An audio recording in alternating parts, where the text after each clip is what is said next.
O que tem se falado muito atualmente é sobre a importância do intestino no emagrecimento. Hoje, a gente sabe que o intestino, ele é um órgão extremamente importante para o emagrecimento. O intestino, há muito tempo, ele deixou de ser apenas um órgão relacionado à depuração, né, a depósito de fezes.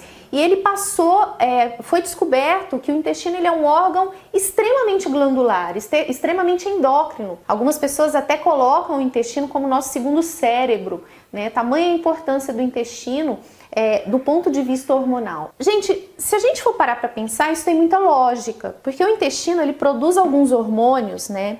Ele produz diversos hormônios, mas existem alguns hormônios que são chamados de hormônios anorexígenos, porque eles estão extremamente relacionados ao aumento da saciedade e à melhora metabólica. E eles são produzidos no intestino, eles têm uma ligação muito grande com o cérebro, com o hipotálamo. Então, só para citar alguns, a gente tem o PYY, a gente tem o GLP-1, a gente tem o GIP e a gente tem a colecistoquinina. Então, todos esses hormônios, eles mandam mensagens, eles têm uma interação extremamente estreita com o cérebro, com o hipotálamo, mandando mensagens, né, e estimulando a saciedade. Então não tem como a gente desvincular o intestino do processo de emagrecimento. À toa que o nosso intestino produz tantos hormônios relacionados à saciedade.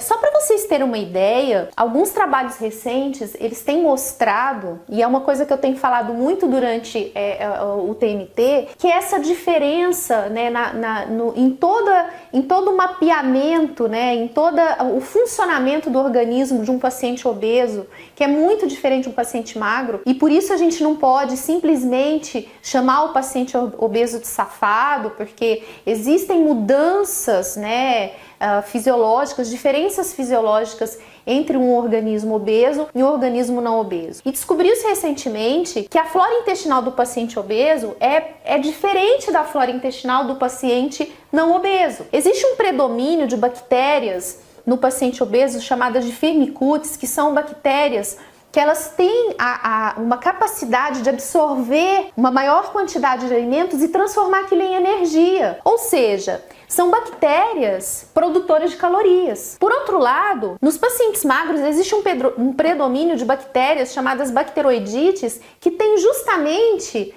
uma função contrária. Eles não têm essa capacidade de absorver tanta energia e de formar, né, calorias, como as Firmicutes. E eles perceberam que quando o paciente obeso emagrece, ele inverte essa flora intestinal. Ele passa a ter um predomínio maior de bactérias mais, digamos assim, favoráveis, né, a redução calórica do que o paciente obeso, do que antes. O que a gente tem hoje de concreto é que tratar a flora intestinal, cuidar da flora intestinal é muito benéfica para o emagrecimento.